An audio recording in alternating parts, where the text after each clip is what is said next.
nouvelles rentrons dans la parole de Dieu. Hallelujah. Amen. Ijambo ry'Imana Imana yashyize ku mutima w'abakozi b'Imana La parole que Dieu a donnée à ses serviteurs, guhamagarirwa kuba maso, un appel à veiller, guhamagarirwa kuba maso un appel à veiller. biradukwiriye nk'abakristo. Cela est nécessaire pour nous en tant que croyants. Iri jambo bashingiyemo muri Habakuki igice cya 2 turongera turisome. Cette parole sur laquelle c'est basé, qui est dans Habakkuk 2, on va le lire encore. Haravuga ngo ngiye gukomera ku murimo wanjye wo kuba maso. Nkoresheje Bibiliya yitwa ijambo ry'Imana. Elle utilise une version de la Bible. Mu Kinyarwanda dusigaye dufite version ebyiri, Imana ibishimirwe.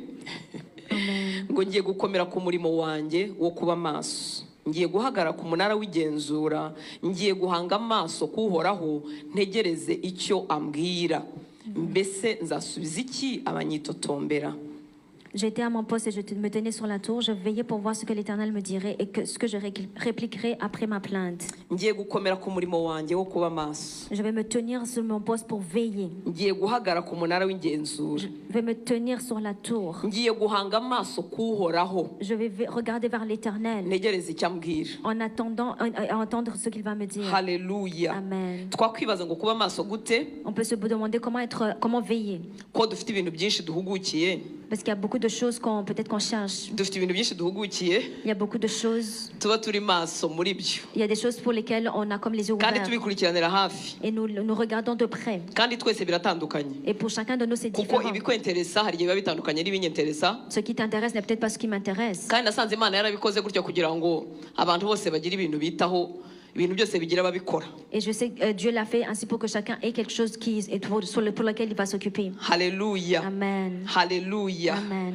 Ariko muri ibyo byose Mais dans toutes ces choses, harimo ibintu tuba duhugukiye bidufitiye umumaro byo mu buzima busanzwe, il y a des choses qu'on recherche qui sont utiles pour nos vies, by'umumaro rwose mu buzima bw'inaha ngaha, qui sont très utiles dans la vie de tous les jours, bitera abantu iterambere runaka, qui fait en sorte qu'il y a le progrès, bibahesha ubumenyi runaka, qui leur donne une certaine intelligence yewe bikatubyarira n'inyungu dukoresha nyine tukiri ino. et qui nous amène un certain gain alors que nous sommes encore là. Ariko mu byo duhugukiye habamo n'ibindi by'umumaro muke, Mais il y a d'autres choses que nous poursuivons mais qui ne sont pas utiles. kandi nabwo ushobora gusanga abantu babifitiye umwete. Et même pour ces choses, les gens ont ils veulent faire ces choses. Njyewe ushobora kubyita iby'umumaro muke mubonye abireba, Peut-être moi je vais appeler ça comme si ça n'a pas de valeur. Alors que ariko iyo lui, umuntu abihaye umutima n'amaso n'umwanya, we muri ako kanya aba yumva bifite umumaro. mais quand quelqu'un il donne de son énergie, toute sa force, c'est que ça a de la valeur pour lui. Ariko ikitwereka ko bidafite umumaro, Mais ce qui nous montre que ça n'a pas de valeur, ni uko akenshi bitwambura imbaraga, c'est que souvent ça nous retire de la force. bigatuma dukura focus ku by'ingenzi biriya Habakuki yavugaga. Et ça nous enlève le focus de ce que Habakkuk parlait. Bigira imbaraga muri byo, Il y a certaine force. ntacyo bitwaye ubirebeye kure biba atari n'ibyaha, C'est pas si important que ça.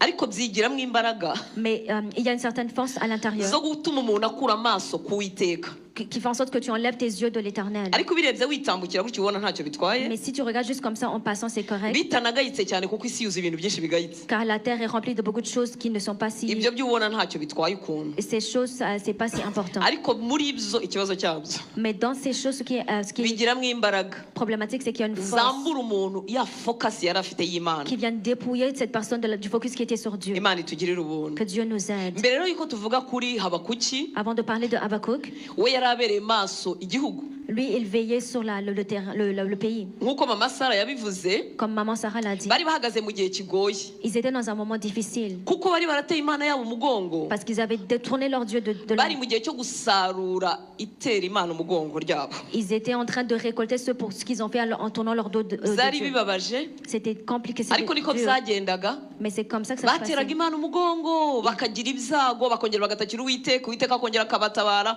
Niko iyo usomye igitabo cy'abacamanza usanga ari uko babaga bameze iteka. Quand tu lis la Bible, tu vas voir qu'ils tournaient leur dos, ils revenaient à Dieu, ils tournaient leur dos, ils revenaient à Dieu encore. Mbere yuko rero twareba uyu mugabo we wari ubereye maso igihugu, Mais avant de parler de cet homme qui veillait pour le pays, kuko muri ako kanya yari atijwe umutima w'Imana avuga ati ariko se Mana, kuki tubona ibyago n'amakuba ahangaha, kuki tubona mbese kumeze nk'uwabyihoreye, abantu bafite akaga ariko umeze nk'uwabyihoreye. et cet homme-là qui disait, il avait reçu le cœur de Dieu, disait, nous voyons ces choses, pourquoi tu as permis ces choses? Yari arenze kubabazwa n'iyibye ku giti cye. il avait dépassé le fait que lui, il avait mal.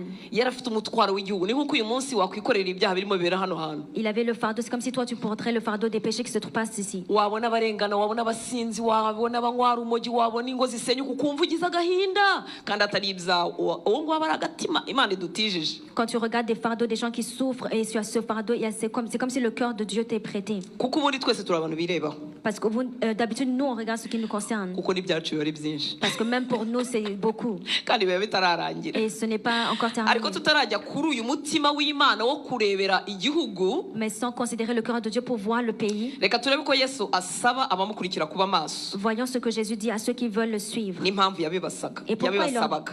pourquoi il leur demandait ça. Haleluya. Amen. Yesu nawe asaba abamukurikira kuba maso. Et Jésus demande aussi à ceux qui le suivent de veiller. turebe n'impamvu abibasaba kuko ni inyungu zabo baba maso. Voyons pourquoi il leur demande, parce que c'est à leur intérêt. muri Mariko igice cya 14 Dans Marc 14, turahera kuri 34 on va commencer au verset 34 tugeze ku murongo wa 40. jusqu'au verset 40. nanone ndakoresha Bibiliya yitwa ijambo ry'Imana. On va utiliser donc la même version. kuva kuri 34 aravuga ngo arababwira ati mfite agahinda karenda kunyica, nimugume hano mube maso. uyu ni Yesu nawe wagize agahinda kenda kumwica. C'est Jésus qui a eu larme triste. ngo arababwira ati agahinda mfite karenda kunyica, nimugume hano mube maso. Elle a dit, mon âme est triste jusqu'à la mort, restez ici et veillez. nuko yigira imbere gato yikubita hasi yubamye arasenga ngo niba bishoboka icyo gihe cy'umubabaro kitamugeraho.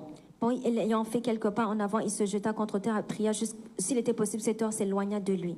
ni ukuvuga ngo umwami wacu nawe yagize agahinda Ça veut dire même notre Dieu a eu du mal également, kenda kumwica. qui voulait le tuer. yishushanyije n'ibintu byose byatubaho kugira ngo kitazakubaho ukajya uvuga uti ninjye wa mbere. Il s'est associé, il s'est identifié pour que toi aussi tu ne dises pas que c'est juste moi. kandi Bibiliya tubwira ngo ubwe yarababajwe rwose, ageragezwa mu buryo bwose kugira ngo abashe gutabara abageragezwa bose. La Bible dit qu'il a été tenté en toutes choses pour qu'il puisse sauver tous ceux qui hari igihe ugira l'invoquent. agahinda kenda kukwicwa kugira ngo nta muntu wakumva. Il y a des fois des choses que tu traverses, tu penses que personne ne peut te comprendre. ariko tekereza ko umwami wacu yabwiye abigishwa be azi ko bafite intege nke, akavuga ati ndumva mfite agahinda kenda kunyica. Mais imagine que Jésus a dit à ses disciples, j'ai l'âme triste, kugira ngo nugira jusqu'à la ibyago mort. byo guca ahantu nk'aho ngaho uzibuka ko n'umwami wacu yakubanjirije. Pour que toi aussi, quand tu vas traverser des moments comme celui-là, tu vas savoir que Christ a déjà passé par kandi là. urebere ku cyo yakoze kugira ngo nawe ukigane. Et que tu regardes à ce qu'il a fait, que toi aussi tu puisses imiter. Haleluya. Amen. nubwo yagize agahinda kenda kumwica ntabwo yaretse gusenga, Même s'il avait mal, il n'a pas arrêté de prier. ngo ahubwo yigiye imbere gatoya ngo arubama arasenga. Et il